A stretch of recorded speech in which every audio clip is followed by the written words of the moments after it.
Well, good evening, everybody. Welcome back to a live Gooner Gathering stream. My name is Gooner Lee Meads, Lee Meadows, and I'm joined, as christened by Mrs. Emma herself, I'm joined by Big D, Dom Parker Oh, from dear me. Arsenal Domination. How are you, Dom? You all right, mate? I'm trying to get over being called Big D. But there we go. I mean, do Yeah, we all need to good. talk about this? Well, I don't like to brag, Lee. Yeah, I hear you. I You know, hear you. I'm 5'2". But And proportioned in all the right ways. oh well, one doesn't like to Yeah, show off. no, quite. And on that note, What a start to the show, eh? absolutely, it's what we're all about. And on that note, yeah, we're obviously here to talk about a nice, easy win for Arsenal in the North London derby. And I don't mean that in the slightest, because I'm not sure my heart rate has come down since last night. To be honest with you, Dom, it was probably a good idea I didn't do a watch along, because literally I had my hand over my mouth so I didn't let out any naughty words in front of my little girl. But Yes. yeah, Yes, go on. I should have worn brown trousers yesterday because it wasn't exactly an easy last 20 minutes or so, was it? No, indeed it Do you wasn't. know what, actually, in all seriousness, Yeah. and I'm being totally serious now, and my mate Luke, who's a Spurs fan, will back me up on this. I was actually really quite relaxed. I just never thought Spurs were scoring. I genuinely didn't. Neither of us there. We were like, "This is done." I'm like, "Yeah, I think it's done." Well, Um, once Trossard scored, you thought it was all good and done. yeah, I genuinely, actually, really did. I just, Funny. obviously, as the game goes on, you're getting slightly more nervous. But I just felt we were at that point. That was it. That was game. That's funny because I had a fellow Spurs fan, or another Spurs fan, I should say, from work, who said exactly the same thing to me this morning. But let's get into starting lineups first and foremost. I'll mainly concentrate on Arsenal because of David Raya in goal, of course. Timber was playing at right back. There was a lot of talk pre-match that Thomas Partey was playing there, but oh no, Timber was there. William Saliba, Gabriel, Miles, Lewis Skelly at left back, probably with the performance of a lifetime. I'm sure we'll talk about him as this stream goes on. Martin Odegaard, captain. Thomas Partey, Rice. Raheem Sterling got the call ahead of Martinelli. Kai Havertz got the start, as did Trossard. So what did you make of it, mate? It was the lineup I thought it should be. But the defence was exactly what I would have done. Midfield was the right midfield. I do think we look more balanced with Moreno in midfield, despite Partey's excellent this season. But I just felt Rice and Partey was the right combination for this one. Spurs, we know, play high, so Partey's ability to thread the ball through is really important, and Rice's legs were important to prevent the counter. Yeah. And then obviously Odegaard in his position, I thought it was his best performance for a while after the injury. I thought I would have started Sterling too. I think he just needs to play his way back into sort of fitness and what have you. Havertz through the middle made sense. There's no one else anyway. The one I wouldn't have done, and shows Mikel Arteta knows more than me, was I would have started Martinelli rather than Trossard against Spurs because of that Spurs high line.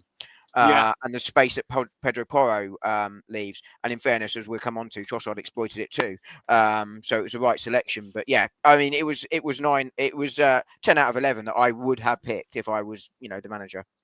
Interesting. And as for Spurs, I'll breeze through this lineup.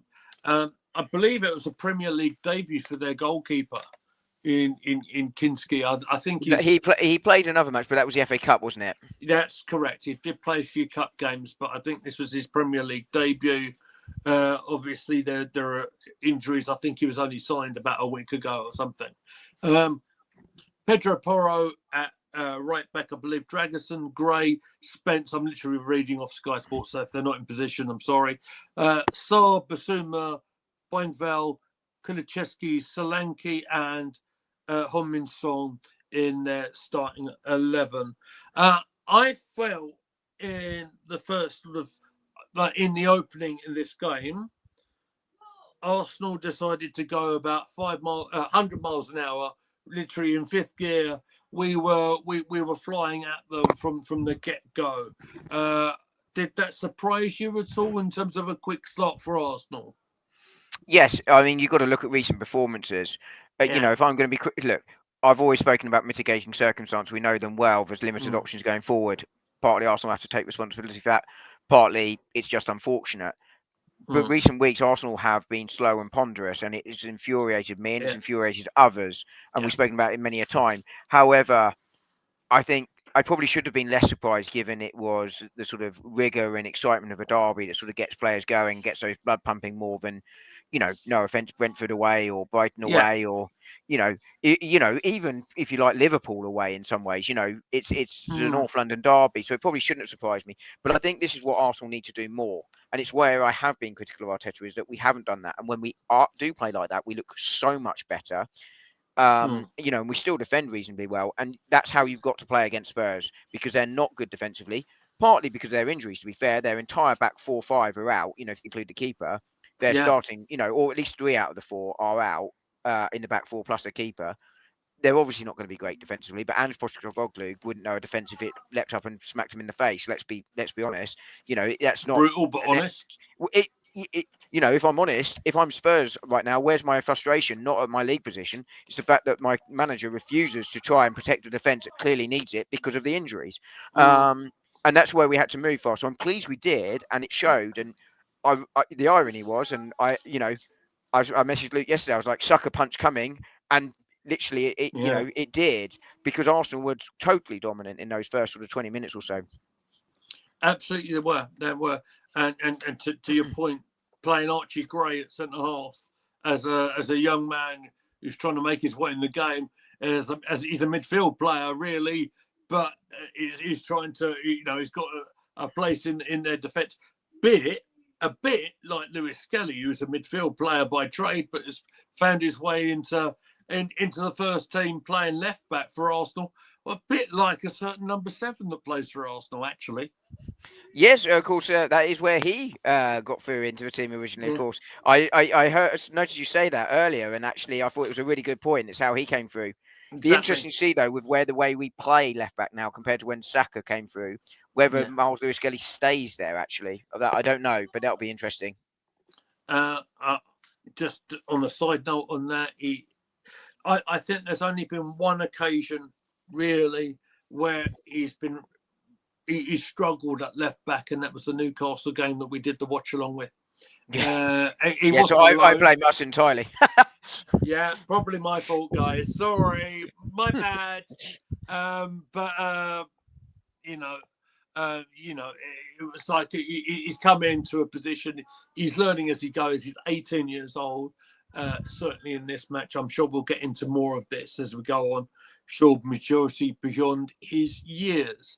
I just want to break away just for a second, Dom, because we've got 2 comments in, both from Natalie saying, "Hi guys," and she says, "Hope we sign a striker or a right winger in January."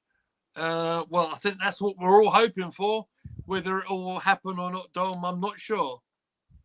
Yeah, I think the striker is less likely. And I think if I'm signing a striker, I want the striker, not a striker, in January. And the market is not quite there for the striker unless you trigger a release clause for your Yorkeres, because Isak is unaffordable in this window. And I'm not convinced that the money is there for a release clause. And you can sort of see it in the rumoured bids today, whether the rumours are report or not. For Sesko, we were looking for loans with obligation or options to buy, so kind of suggests that is the case. But as I say, I want the striker. But I do think there are wide forward options available in this market. The only striker you might be able to get, though, genuinely, would be Jonathan David. I've spoken about him before. He's 6 months left on his contract, or 5 now, I suppose. He's scored goals in domestic league in France, which, okay, it's France, but he's also scoring goals in Europe. He's a really good presser, a decent passer, links the play nicely, but interestingly can also play on the left as well. and whether you bring him in and then he potentially becomes, sort of a squad player next season, because I still think we need to buy a wide forward and a striker, whether that's sort of the way through. But I think the wide player is more likely, and I think that's where we should be looking to target this window, because I'd rather sign that top striker in the summer. But I don't know what you think, but that's my view. Yeah, I'm kind of the same. I'm not overly optimistic in this January window. I'd love to see us sign someone, but it's got to be the right person. We can't just sign anybody for a stopgap, because I don't think that financially makes any sense at all. No, unless it's a loan. A loan makes a lot of sense, because you do a 6-month loan, say. You don't have any financial obligation to go ahead and buy someone. But it's why I was fine with Raheem Sterling replacing essentially Reece Nelson. Yeah. I'm like, it's a no risk, risk signing. If it's something like that, obviously it'd have to be from Europe, not domestically, because of the registration rules. But something like that. But I agree with you. I don't want to see Marcus Rashford come in, for example, on a permanent signing, because I don't think he's the right player for us. Not unless we're planning on selling Martinelli in the summer. Some might argue that might happen to raise funds, but that's not what we're here to discuss. No, but absolutely. It's a great point. It's a really great point. What I do want to try and get in is sort of a bit of a review. Before the Tottenham goal, I want to talk about an early chance that we had. Martin Odegaard in that sort of right-hand side position centrally, finding Declan Rice, who found Trossard, whose effort went off the line for Tottenham. We think we came jolly close quite early on in the game in the first half. Yeah, I mean, it sort of underlined that dominance I was talking about a few minutes ago, where we just looked like scoring. You could see we were going to carve out chances, and it's been a story of recent weeks.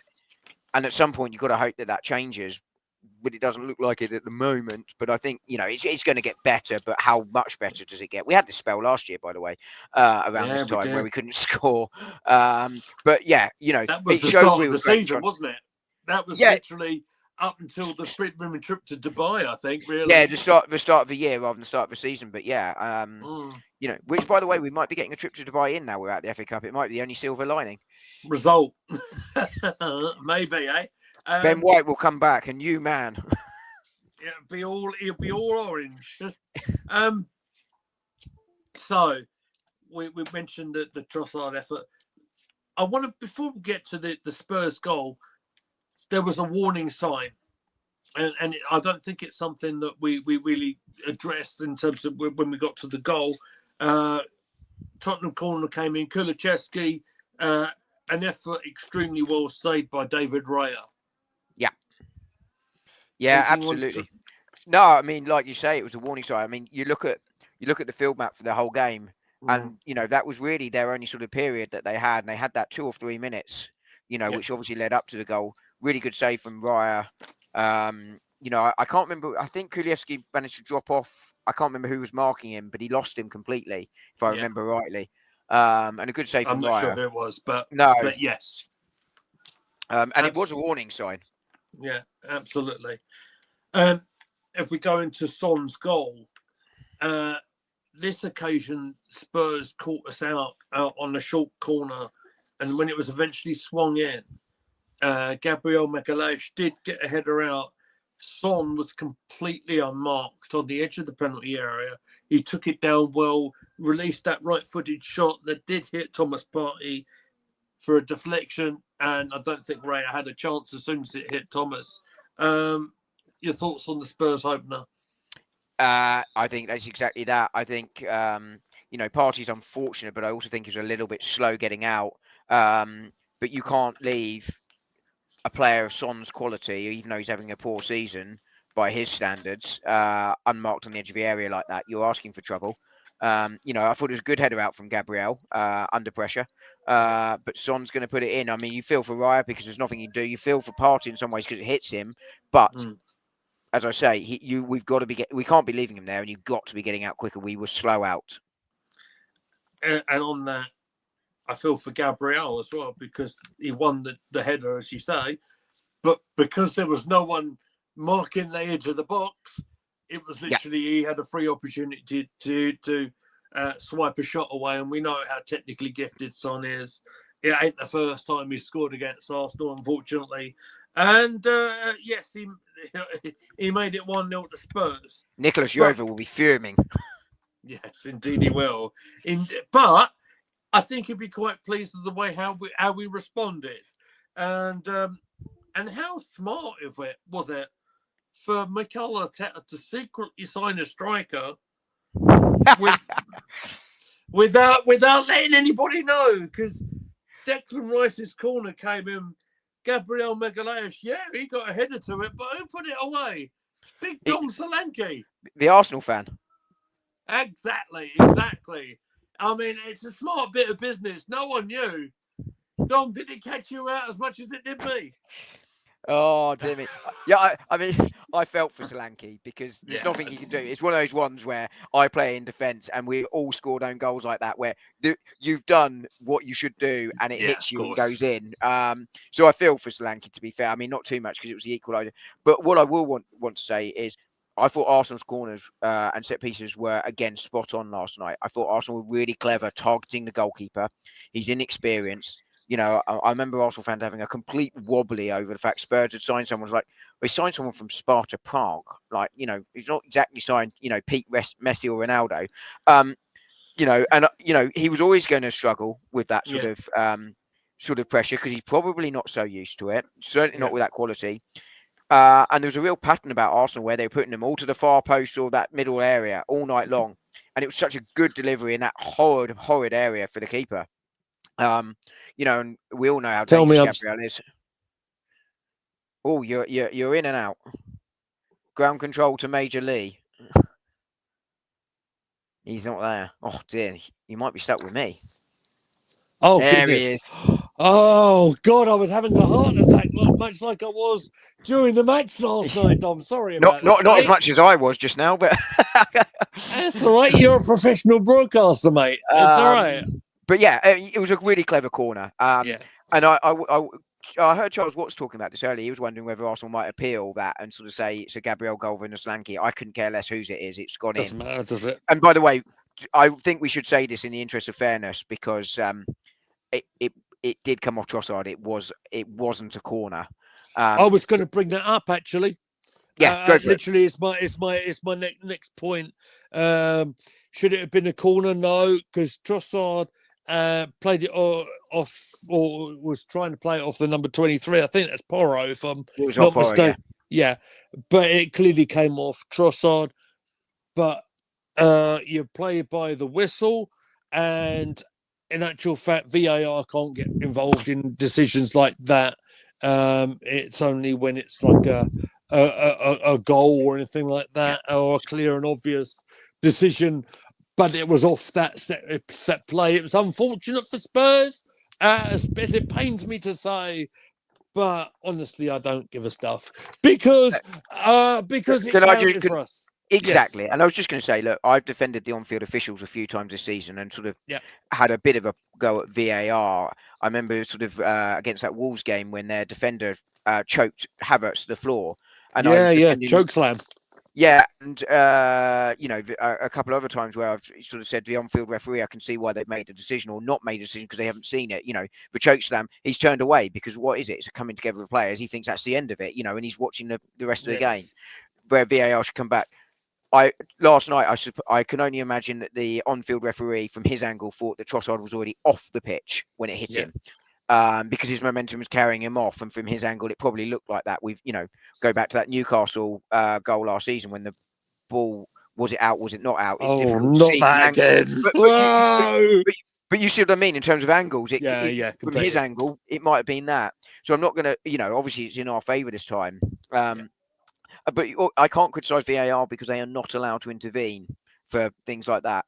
And you know, do I think they should intervene for things like that? No, I think they should. Yes, it's a clear and obvious mistake, but yes, this has had consequences, which is why we're talking about it. But I think for me, VAR, it should be goal, not a goal. Precisely. red card, yellow card, which is Penalty. or referee has gone and sent off Havertz, and he should have sent off Trossard, and he sent off Clear and obvious. That's that exactly. sort of thing. And this is clear and obvious, but we can't yeah. referee every single decision. It would take too long. It would be ridiculous. It would be like cricket or the NFL. Yeah, absolutely right. Absolutely right. Just bring up Natalie's comment here. Hopefully Thomas Partey stays. I don't know if that is going to happen or not, honestly, especially with the Zubamendi news that came out yesterday. So I'm laughing because I'm trying desperately to remember what I said about this about a month ago when I did a video on this for consistency. So apologies if I'm inconsistent on it. Don't worry about it, Dom. But I think I sort of broke it down, and I think on balance, I think at the time I felt that Arsenal should look to sign Thomas Partey, but I felt it wasn't without its risks, given his injury record, which seems to be, touch everything better recently. But his wages are quite high, and will he want that? But also, I think he's a player, and Raheem Sterling falls into this category, that needs to be playing all the time to see the best of them. Yeah, I agree. And I just think that actually, while Partey has been excellent this season, certainly with the Zubamendi signing, if that happens, like you say, he's not going to be a starter. And do you see the best of him when he's, playing 1 in 3, 1 in 4? And I think that probably suggests no. And I also think that Mikel Moreno is not as bad. It will prove to be a better player than we have seen so far. And I just think that suggests to me that I think he's the Jorginho replacement in terms of style. Yeah. But I just think that going forward, there isn't going to be that place for Thomas Partey. And I also think Thomas Partey probably feels like he can go and play somewhere else in the warmth, and that will be better for him as well. So I think it's probably going to be a natural parting of ways. It'd be ideal world. He signs a 1-year extension and we can get 15, 20 million for him in the summer. But, I think that's it. I think that's far-fetched, to be honest with you, Don. Yeah, exactly. It's the type of thing you could do on a football game, but not in real life. Yeah, there's probably other matters that we don't need to talk about here on Thomas Partey. If the rumours are true, that could be a factor, and it's an if, to be very clear. It is, but I do want to say that he has had a pretty massive season. He's played pretty much most of it, and he had such a huge part to play in Arsenal's second goal, actually, because he had a big tackle on. It was a big interception on the halfway line, and he found Martin Odegaard, who switched the ball into the left-hand side, found Trossard, who had an opportunity to run into the penalty area pretty much unchallenged, and finished it off. I've got to say, goalkeeper on his Premier League debut. I've already mentioned his name once, and I can't find it now, but doesn't matter. Oh yes, here he is. It is what's his name? Kinski.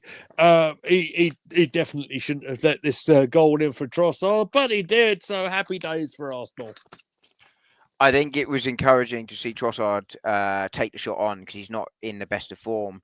I was thinking the other day, I wonder whether the links to Dubai, I wondered Saudi, that. Whether that has impacted him because he's not been the same player by that Villa game since, he wasn't allowed to go there. And it's obviously life-changing money. I mean, he's not a poor man to start with, so my heart doesn't fully bleed. But I get you. But, he took the shot on, and you're right. I think the keeper should have done better. But he's taken a shot on. I thought that showed confidence in what Arsenal need, and you need someone in that moment to step up and do that. And to be fair to Trossard, he did. But I think you're absolutely right. Odegaard with the assist, I think that was important for him because he's not been on the best of form recently. But Thomas Partey, watched that ball, knew what Bassoon was going to do, read it, won it, and moved the ball straight away forward. And I think that was the key. Absolutely was. Trossard's first goal in 11 matches, I think. And in terms of the match, it was 2 goals in 4 minutes. So it was a good turnaround for Arsenal. I'm going to try and whiz this through a bit, Dom, because I know you're restricted a little bit on your time here today. I don't think there was too many chances for Arsenal in the second half, despite the fact that we made such a bright start. There was a cross that did come in, and Kai Havertz did manage to rise and get ahead on it. If he put that header either side of the goal, it probably would have gone in. However, it didn't. Anything you wanted to add on that? The Havertz chance there. It would have made life a lot easier if he had signed it. I mean, he's a player that looks a little bit shorn of confidence. Yeah, I would have loved for him to have scored yesterday, given yeah. recent events. Everything that happened over the weekend, You absolutely, know, mate. I Yeah, mean, those comments towards him and his family and his wife are absolutely deplorable. yeah. And I don't think they can be anything other than condemned in the strongest possible terms. They are horrific comments, and I think anyone involved in them needs to have a look at themselves because they were terrible. I think that will have had an impact on him. I think he's a No player. I doubt. spoke about this with Gabriel Jesus and Gabriel Martinelli earlier. I think he needs a goal. Look, he's never going to be the most prolific striker. I think he's going to get 20 goals this season, which Yeah, which is not to be sniffed at. And I think ultimately he's going to become a squad player next season. If Havertz is a squad player for you, you're all right. yeah. He's a decent player, but he obviously needs upgrading. We spoke about it earlier, but I just really want him to get a goal against Villa because I think he needs it, and I think his family need it after the recent events. Absolutely, I concur. Them views, It absolutely, is 100%. frustrating though, but because he does miss so many golden opportunities. You can understand the frustration, but the frustration can't be comments like the ones directed at him. I would suggest, Dom, that once he finds the goal again, you'll have a little bit of a Jesus moment where I think so. it will start because Jesus had, I think, it might correct me if I'm wrong, something like 6 or 7 goals in the last few games, including the few in the Carabao Cup, of course, and he was in almost like a purple patch. He just got after what seemed like an eternity when he hadn't scored, and then of course that unfortunate injury, which has led us, as we said a little bit ago, talking about potential incomings in the January window. One player I think that's yeah, absolutely right, by the way, Lee. I think that's absolutely spot on. I think that's exactly what Kai Havertz will do. Or at least let's hope that's what he does. That's kind of the plan. Let's start out against Villa and on Saturday, shall we? Nice. Yeah, that's right. That's the next game. What It's, day of the it's, week is it? What day am I on? Thursday Where are today. we? Yeah, Thursday. I'm so Saturday confused. 5:30 is Villa. Thank you, mate. I appreciate that. One player that sort of I was having flashbacks against from the Nottingham Forest Cup defeat back I think it was a year or two ago. Spence playing left back did come forward for Spurs and he had a penalty claim against Saliba. What did you make of that? No. I mean, VAR looked at it. That wasn't a penalty. I don't think he's dived, by the way. But it's not a penalty. I think he's just sort of momentum, and he's just lost his balance, and he's gone down. Yeah, that's probably about right. It kind of just had me having flashbacks a little bit. That's a bit PTSD, I think. But After recent decisions, yeah. Absolutely. I think probably the last decision last thing I really need to talk about is the poor effort that went wide. He was pretty much on the touchline, wasn't he? And he went for a cheeky effort. Very nearly went in, but David Raya did save it. I think Raya did it ever so well to just sort of bat it out a little bit, didn't he? I don't think Raya saved it, did he? I think it just hit the post. I think Raya did have it covered. Okay. I have to go. I did. Yeah, we'll have to have a VAR. I thought it just hit the post direct. Okay. But either way, yeah, that was the only hand in heart moment. For me, like I said, funny enough, I mean, just never had faith that Spurs were scoring yesterday, to be honest. Absolutely, despite them throwing on Richarlison, and Madison came on at half time, but we kind of countered them with I've got to say a kind of surprising introduction for Kieran Tierney on 77 minutes. That was nice to see. Message for Josh Kroenke, that wasn't it? Yeah, absolutely was. He came in, and you know what he did? It was a clever tactical move, I think, because look, we've got him here. He's under contract for at least another 6 months, and despite the fact I think we all know he's going to probably go to Celtic in the summer, he's played ahead of Miles Lewis-Skelly. He kind of gave him a little bit of assurance, especially you've got experienced international in front of quite a young left back. I thought that was quite smart. Zinchenko did make a brief comeback after his recent injury. It looked like Lewis-Skelly, and it's not surprising, is it really? He cramped up a little bit right at the end. He couldn't run.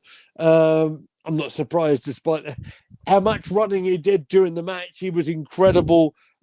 Great performances from Lewis-Skelly and from Gabriel Magalhaes in general. And Declan Rice. Declan Rice, Martin Odegaard as well. I don't think Trossard had the best game of his life, but the fact he put Porro on his backside made me laugh very much so. And he got the goal, crucially, Absolutely he did. And bearing in mind what happened to Liverpool against Forest over the weekend, 1-1 draw there. We close another 2 points in. It's funny because we're actually in points wise in a better position than we were last season. Astonishingly enough, I found it hard to believe. Don't tell the critics that. Well, Dom, this is your moment, sir. You tell them. I mean, look. The reality is, has the season gone as we'd want it? No. Right, no question. No one is happy with how the season's gone. Least of all, Mikel Arteta, I'm sure. Completely. And I've spoken about it before. We've left ourselves a forward light, and it's biting us right now. But equally, I look round at the three sides for me that have had the biggest sort of injury issues, and they are Tottenham, who are 13th.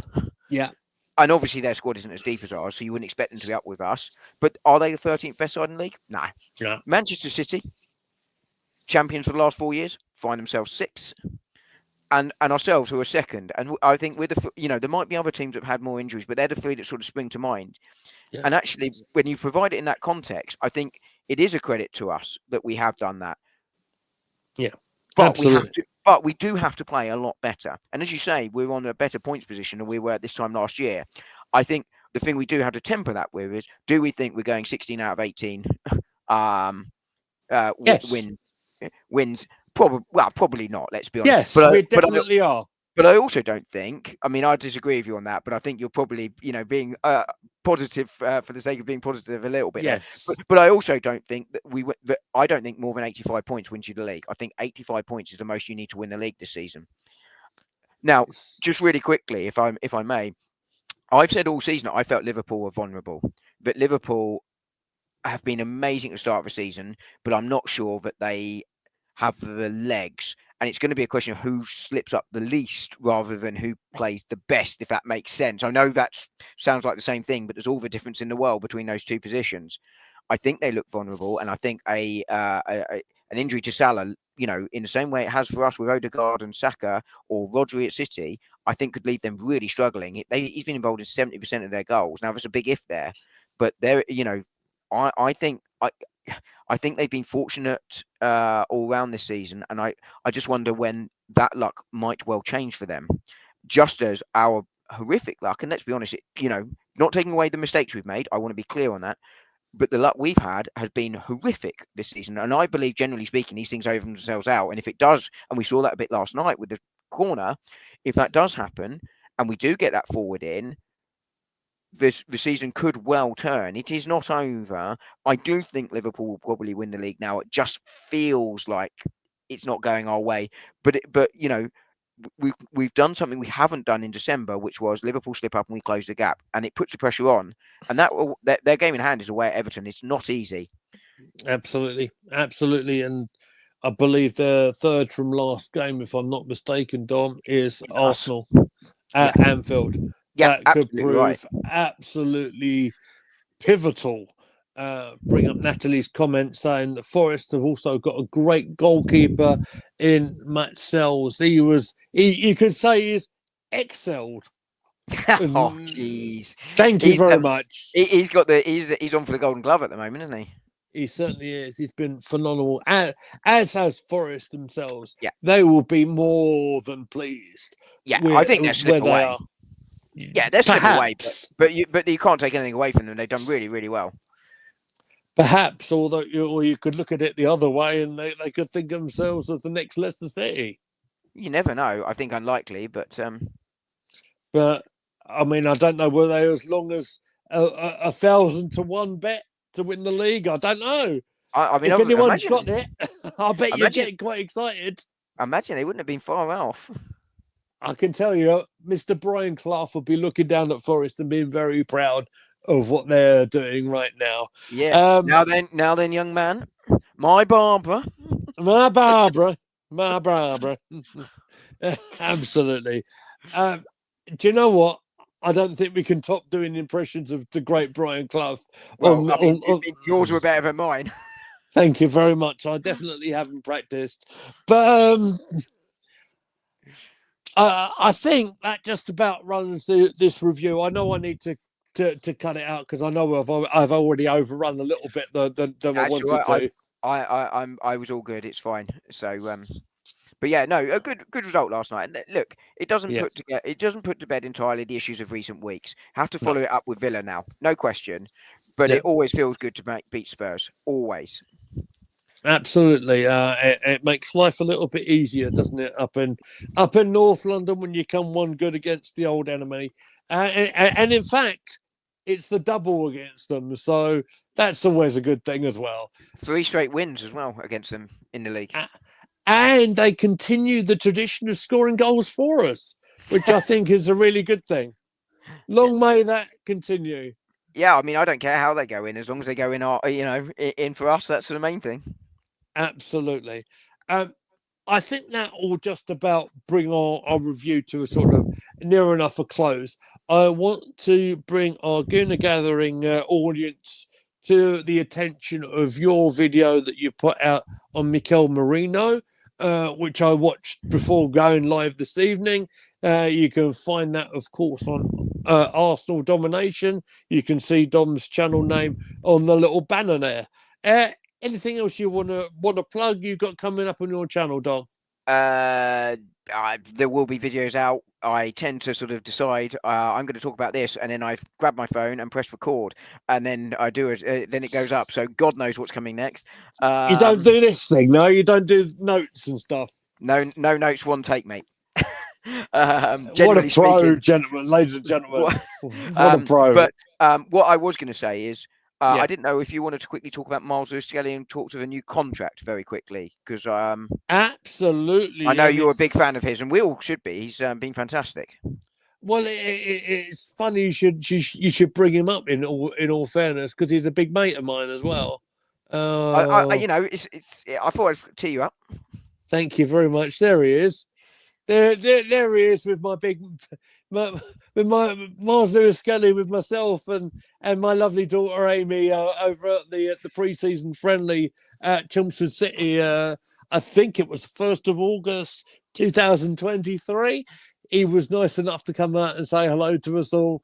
It seems like the club are more than happy with Miles Lewis-Skelly's progress, and so they should be, because he's let's be fair, he's naturally is a midfield player. It's really interesting. He's come into the Arsenal first team much like Bukayo Saka did, and he's come in at left back. Dom, what would you want to say about Miles Lewis-Skelly, mate? I mean, what can you say about him? Look, I think 18 years old, mate. He's been fantastic. He was incredible awesome last night. I think we have to be careful with him and Wanyeri. You know, that if they have a bad game, we don't go overboard on it, because they're young guys.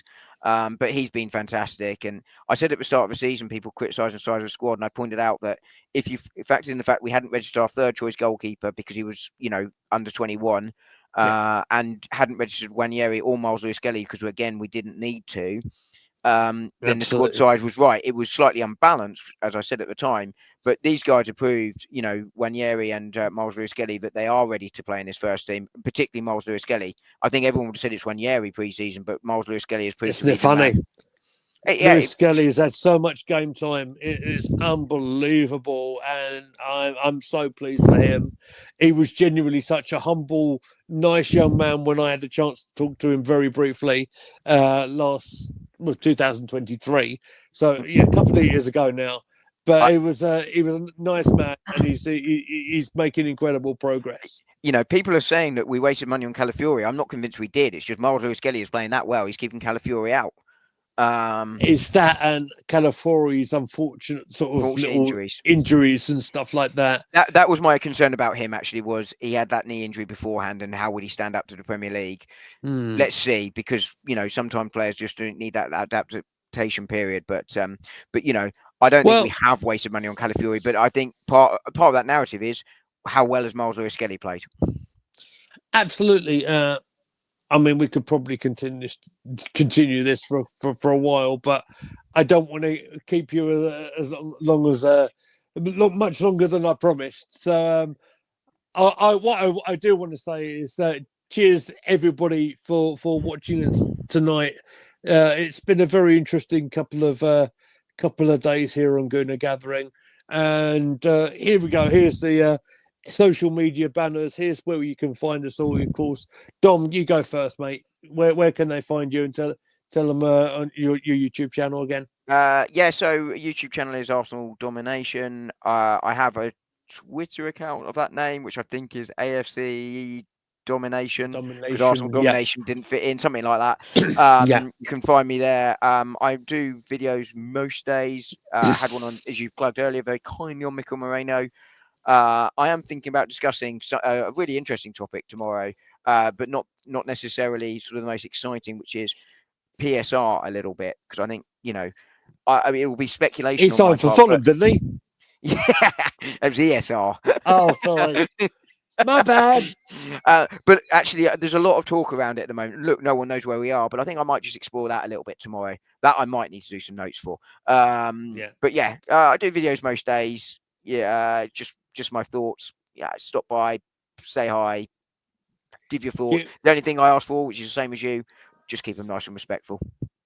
But thank you for having me on tonight. It's been really good fun.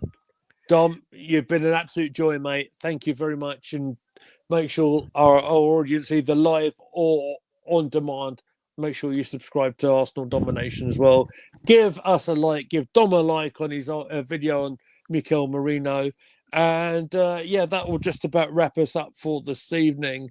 Of course, you can find me at Goonly Mead. You can find everybody associated with the channel at Gooner Gathering. And we shall see you soon. Thank you very much for watching. Take care, and we'll see you soon. Bye-bye.